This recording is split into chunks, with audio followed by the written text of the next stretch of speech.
Assalamu alaikum wa rahmatullahi barakatuhu. So, dear class 10th, back to our transportation, rest of the chapter. You have done the last activity that was very good. Few of you have done very well. Like I think Altaf, Shoaib, Sumaya, and Malik. So you could really check the pulse, and then you have come up that the pulse and the heartbeat are nothing but one and the same. Okay, so let's proceed further and see the structure of heart, its function, and why is it such an important and vital organ. And emotions are one of the very important aspect, and nowadays more than IQ intelligence quotient, it's your emotional intelligence or the empathy towards this time during the coronavirus times, floods in Hyderabad. So how empathetic it is. Can you think from your heart? Can your heart and brain work together? So let us see, is your heart plain without any impurities and is circulating properly? Okay.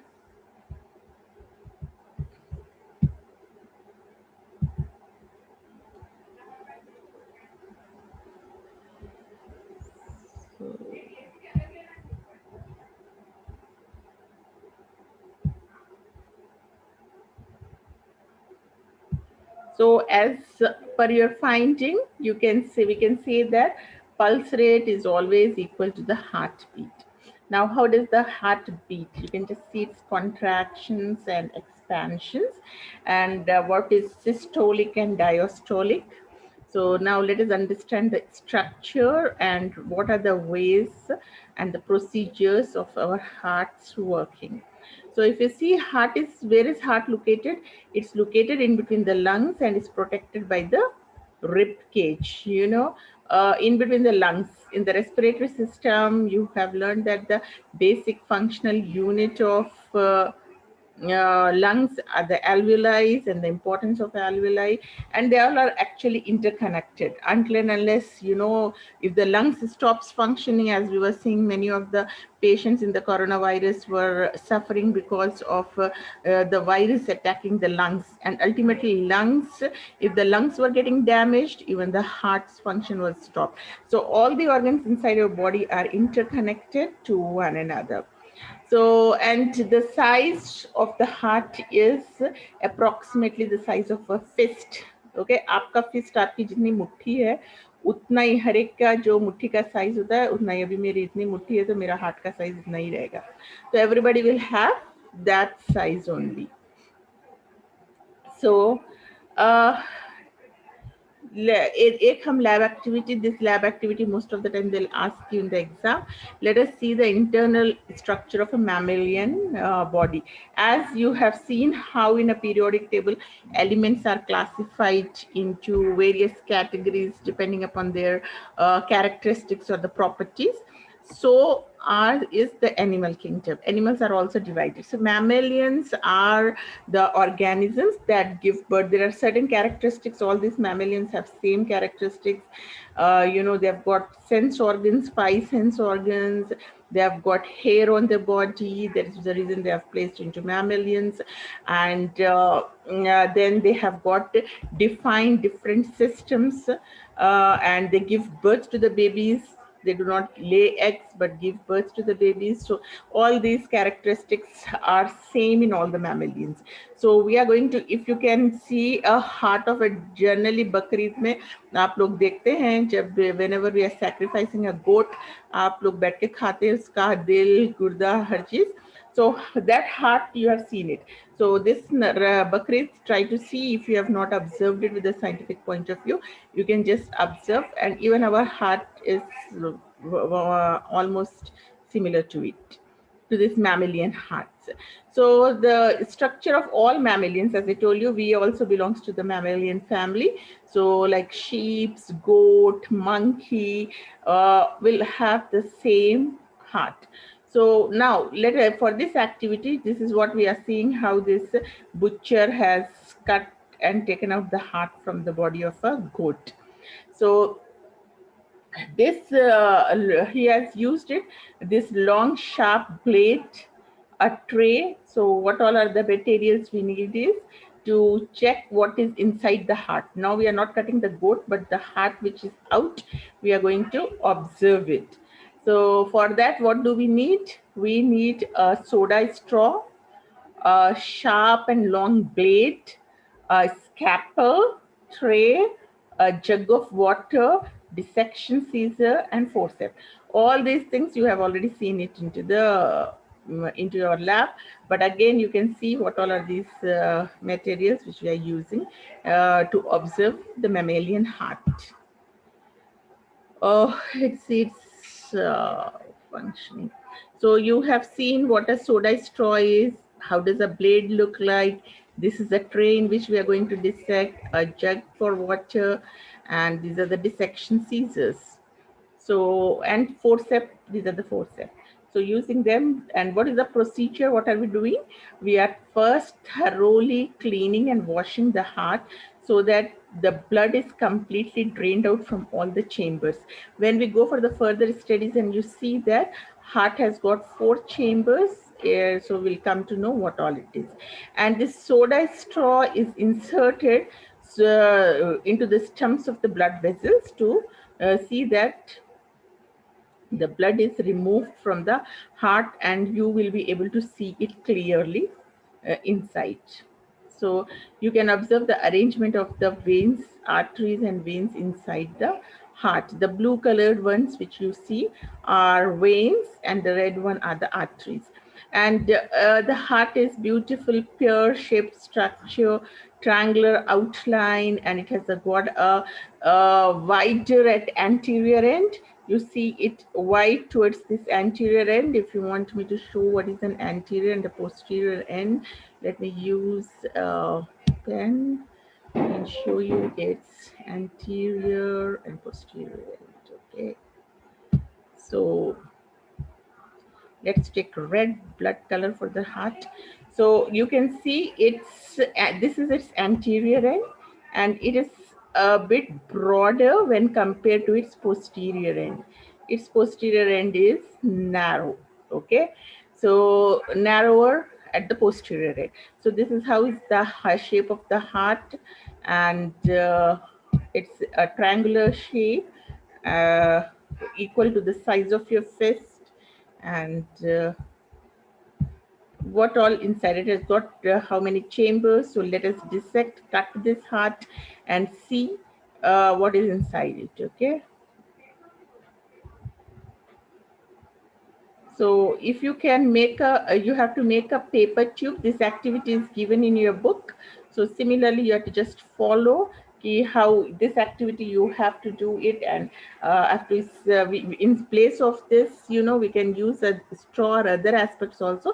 But since it's given in your book, it's better you follow this procedure and do the same activity. So you can make a paper tube 10 inch long and 1 inch in diameter. Keep it at one end of the chest of your friend.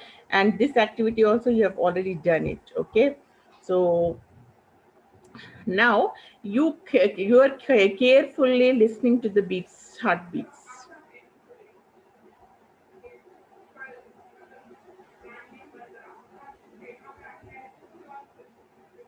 And this activity you have already done, and you have come to know that the pulse and the heart rate are one and the same. So I have revised it again.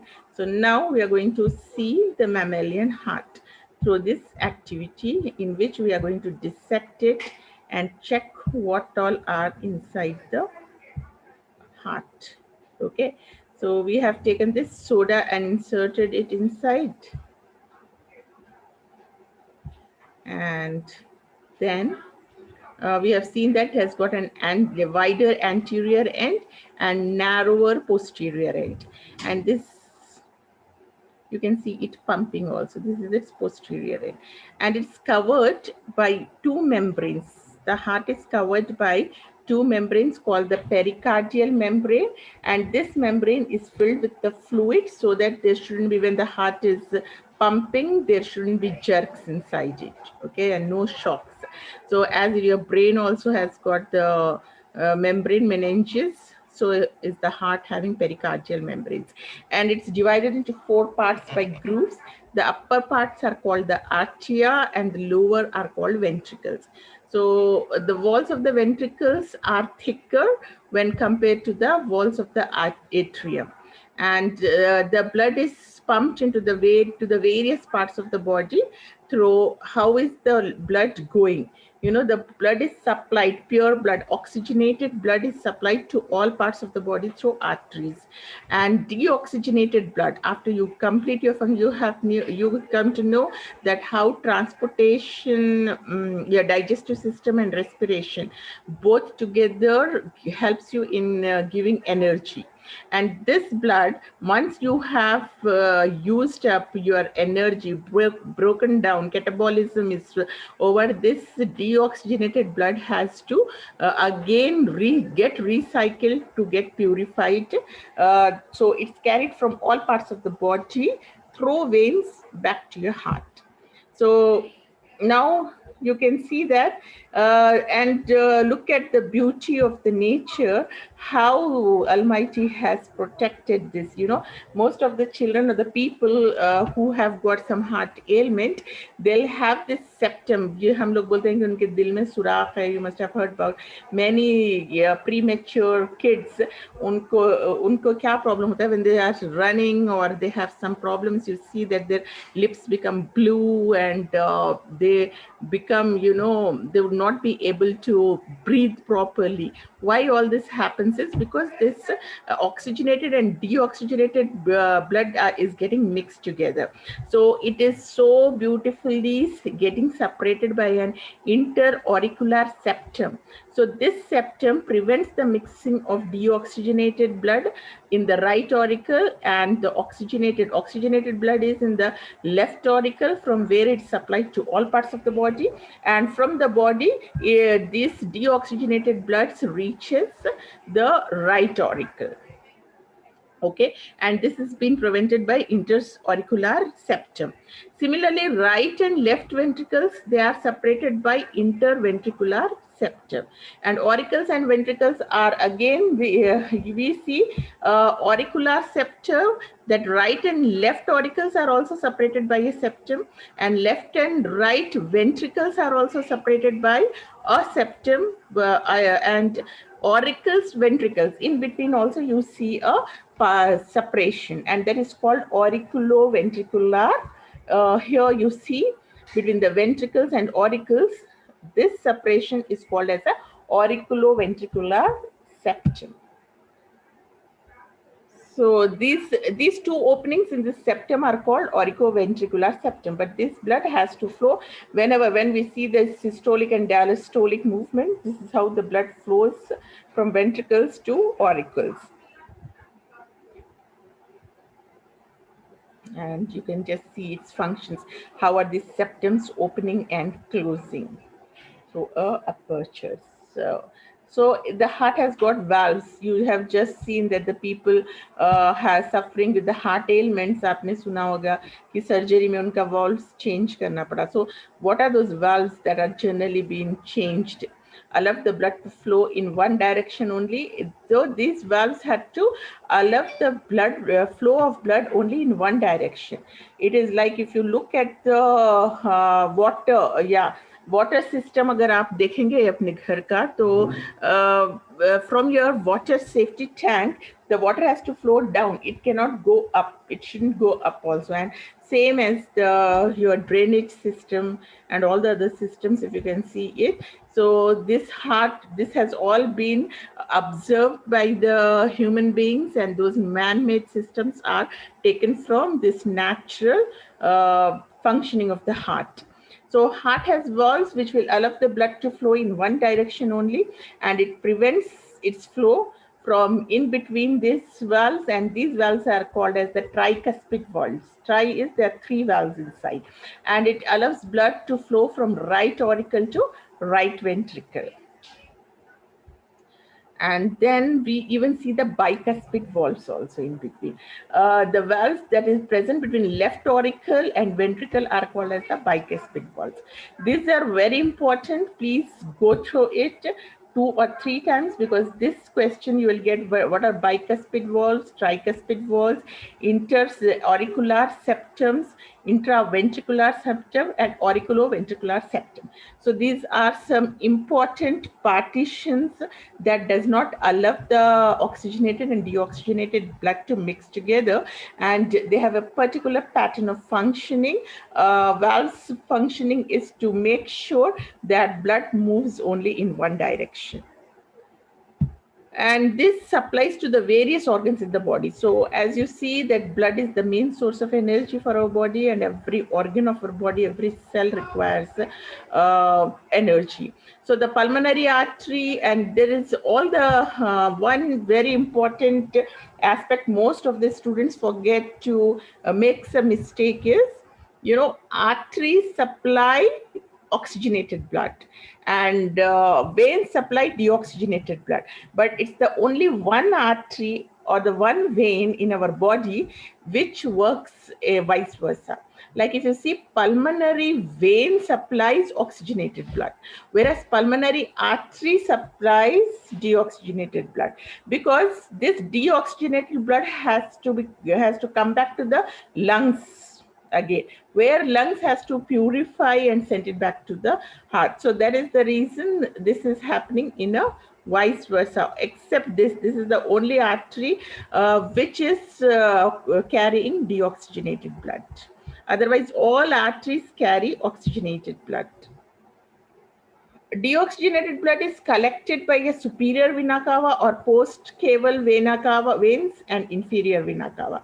So from here, the superior vena cava collects blood from the posterior parts, and inferior vena cava collects deoxygenated blood from the lower parts of the body.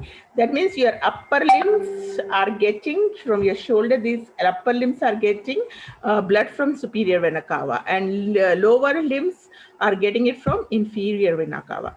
And both the caval veins open into the right auricles. Left atrium receives oxygenated blood from lungs. And then the blood vessels and how does the circulation takes place is very interesting. Just see how it is happening. The structure, and in 16th century, that really we came to know how blood vessels were functioning. And it was Fabrici in 1574, an Italian doctor who studied the veins in the legs. And they had small valves in them. Blood moves in one direction, and the valves folded towards the walls of the vessels. So I've seen that in the lungs, the blood flows only in one direction. That is what he was observing, the scientist. First he was observing it, and the valves were closed so that the blood could pass without any trouble. The blood moves in the opposite direction, and one way the valves permitted the blood to move even a person is standing upright, but it does not move downwards. Okay, so the blood flow, it doesn't mean that how is it happening. There has to be, where he thought that the blood starts flowing into the direction like towards the gravity. But to his astonishment, if a person is standing also, blood is not flowing only towards in the downwards direction. So he became, it is not being pulled down because of gravity. So he wanted to know what is that. When a person moves his leg or just tightens his leg muscles, those muscles squeeze the veins and force the blood in those veins. So the blood is not moving much, but at least it's not being pulled down by the gravity. Like as you see, a ball falls down, everything that goes up. So everyone thought that the blood leaving the left ventricle always moves away. But William Harvey could fix this. Quick fix, he fixed it. Harvey directed the hearts of the dead people and studied the walls between each atrium and its ventricle. And one-way valve, the blood flows from atrium to the ventricle without any hindrances. So how is it happening? The heart contracts, no blood in the ventricles could flow backward into the atrium. Instead, all the blood was pushed out into the arteries. And Fabrici has discovered that legs have veins, and they were one way, and they forced the blood to move towards the heart. So these are not going down, but whereas here it is. So he checked out, but anyhow, it was his hypothesis. So he has to conduct an experiment to see that how the veins always bulged on the side of the block. So the blood as trying to flow towards the heart and to accumulate just below the block, because it simply could not flow away from the heart. This was true to all the veins. And you can just see the heart pushed the blood into the arteries and the blood returned by the way of the veins. This was for both the ventricles. The blood had a double circulation. One started from the right ventricle. So here, you know, a mammalian circulation is also always called as a double circulation. So why is it called a double circulation? Let us see. If left by the way the arteries to the lung and returned by the way to the veins to the left atrium, and from there into the left article. From the left ventricle, the arteries to the rest of the body and return to the veins to the right atrium, and from into the right ventricle. So how does the blood flows from ventricles to articles? And the blood was used up in the body, and that new blood was formed. And every time new blood, how look at the you know, timings, and within few seconds, you know, how many heartbeats do you see in a minute, you know, pulse and your heartbeat. So that many times the heart is contracting and relaxing, and that's how the blood is being circulated throughout our body. Without, and you're not paying it for your electricity and other water, you had to pay the bill, and this is the nature's gift which is continuously happening, and you're not paying anything for it. So blood, the heart, now the heart pumped out a quantity of blood that was 3 times the weight of the man, and same blood had to be circulated and to be used over and over again. So the 6 liters of blood which is in our body, that is being circulated. So in 1650, scientists has learned to put lenses together in such a way that objects too small to see with the naked eyes could be magnified and made visible. So in between 1628 to 94, when microscope was also invented and blood vessels were clearly observed, and they were invisible with the naked eyes, it was impossible to see that. So thanks to the invention of microscope, he could go inside and see. So Malpighi in 1661, he could find out the blood vessels of the thin membrane, and the microscope he could see the smallest arteries and veins connected to very fine blood vessels. He has observed it first in the flying bat, these bats which are responsible for spreading coronavirus. So he called these blood vessel capillaries from the Latin word for hair, because they are thin as finest as hair. You know, these are called capillaries. In Latin, capillaries are nothing but we say hair. In English, we call hair, बाल जो sir के होते हैं हमारे, उसको Latin में capillaries बोलते हैं. तो that is why I am telling you कि ने अगर आपको बताते कि दीज आर हेयर बोल के पढ़ाते तो बहुत easily you would have remembered, but capillaries बोल तो you become very, you feel कि इट्स समथिंग वेरी डिफिकल्ट और tough. It is just a Latin word, because Latin these people, Greeks, people have discovered or invented most of the things.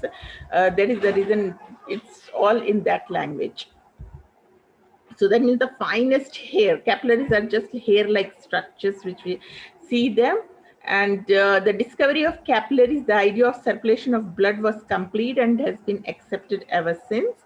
The discovery of the idea of circulation of blood was complete, and to see how the circulation happens, let us see. What is the aim of the experiment is to demonstrate the circulation. And what all are the materials that are required for this procedure?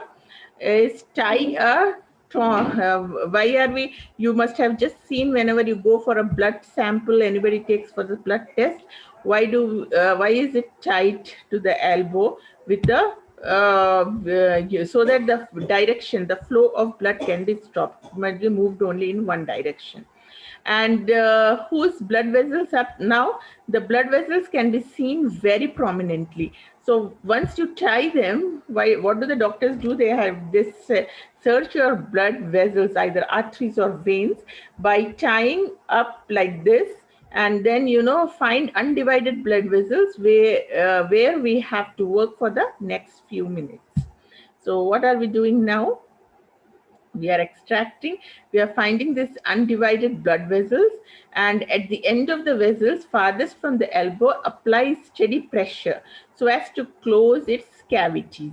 So he is applying some pressure, he's holding here, and this has been tight so that the veins can clearly be seen. Vessels, blood vessels, not only veins, arteries and veins. Veins are blue in color, you can see, because of deoxygenated blood, and arteries are reddish in color. So these vessels, we can see it closely. And then now apply the pressure from elbow towards the palm slowly and observe the changes in the blood vessels. So let us see what all are the changes. So our observations are, we see a series of small movement which each heart does it, and now we conclude that it is demonstrated that blood circulates in the blood vessels. Now let us see the functions of arteries and veins. These are the two types of blood vessels. These are called arteries and these are veins. So you can just, it's demarcated by different colors. So arteries carry blood from heart to all parts of the body, whereas veins carry blood from different parts of your body to the heart. And what does blood capillaries do? They are the microscopic vessels made of single layer of cells, and they allow diffusion of various substances. You know, they are very hair. Capillaries are nothing but, you know that in Latin it's the hair. So they're the hair like small capillaries that when the blood gets squeezed, they establish a continuity between the arteries and veins. So they are connections between your arteries and veins. The WBC can squeeze out of the capillary wall. They establish a continuity between arteries and veins. So as you know, WBC, your white blood corpuscles, they're called as the soldiers of your body. Whenever you are checking your immunity, any foreign body that enters your body is, so they work as the soldiers of in your body, and they fight all the infections. So if you look at the differences, let us see how can we identify what are the differences between arteries and veins. If you look at the structure of the arteries, thickness of the walls, arteries are thick and veins are thin. And if you look, valves are absent in arteries, and they are present in veins, because valves gives only one directional flow. If the valves are not there, the flow will only be in one direction. So veins has to go back towards the heart. It moves in both the directions. So it has got valves. Okay, valves are present in veins, but they are absent in arteries. And capacity to retain the shape when the blood cell is absent can retain. Arteries can retain its shape, whereas arteries cannot retain actually, and veins can retain. It is capacity to retain shape when blood is absent, can retain and can collapse. Both can retain. I need to check it out. And the direction of the blood flows heart to organs, body organs to the heart. So as you all know that arteries from heart to different parts of the body, and from veins it is supplied from different parts of the body and back to the heart. And let us see what are the pressure in vessels, either it's low or high. So if you look at arteries, what happens to the blood pressure which we check? It's very high in arteries and low in veins. Why is it low in veins? Because of the presence of valves, whereas arteries doesn't have valves. So the blood flows from arteries. That is the reason, you know, if an artery is cut, it becomes very, you lose lot of blood in any accidents. Whereas in veins, clotting can immediately, because valves are there to protect you from the loss of blood. Type of blood transported is oxygenated and deoxygenated.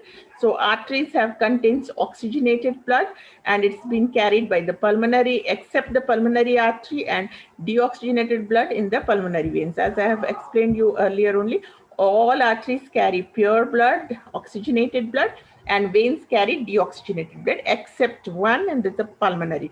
Pulmonary artery carries deoxygenated blood, and pulmonary vein carries oxygenated blood. This is the only one exception you have to remember. Otherwise, all arteries and veins arteries carry pure blood, and veins carries impure blood.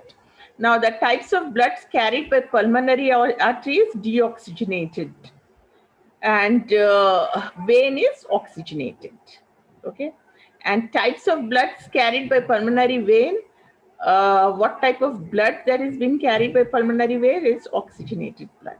Okay, it doesn't carry deoxygenated, it carries oxygenated blood. So one leg dangling and other resting on it, so that the back of one knee rests on the knee of the. So generally, people sit in this. This is what is said, that this posture is not good. So why do we say that this posture is not good? I mean, good for your heart. After a time second, and feel that the legs which is on the top gives a series of small movement with each heartbeat. Okay, the blood flows to the right and so develops pins and needles. You feel that when you're keeping your weight of one leg on the other, you feel a sort of about the numbness आ गया है, चुमटी भर गई. तो वो क्या होता है उसमें? Because of the weight of the other leg on it. So what exactly is happening there? One contraction and one relaxation of atria and ventricles is called as one cardiac cycle. Deoxygenated blood from vena cava and oxygenated blood from pulmonary vein enters the right and the left atria respectively.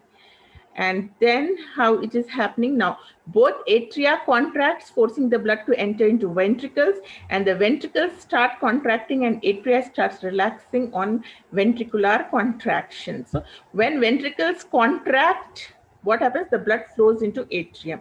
And when the atrium contracts, it goes back into the ventricle. So that is how the entire cardiac cycle revolves. Now both atria contract, the blood moves into the aorta and pulmonary artery. So the one which is going into the aorta is the oxygenated blood, and the one which is moving into pulmonary artery is deoxygenated blood. Now the apertures between the atria and ventricles are closed by a valve. Then we have already known tricuspid. Here the role of tricuspid and bicuspid valves are very important. That plays a very important role. So the apertures between the atria and ventricle is closed by a valve. Then we can see that when the ventricles start relaxing, the pressure in the ventricle is reduced. And the blood which has entered the arteries tries to come back into the ventricles, but it doesn't. But how is it protected? The backward flow of blood is protected into the ventricles. It's by the valves. And you call it that lub-dub sound of it. Is the atria is filled up with the blood and is ready to pump it into the ventricles. The sequential events in the heart, which are cyclical, repeats, and this is called a cardiac cycle.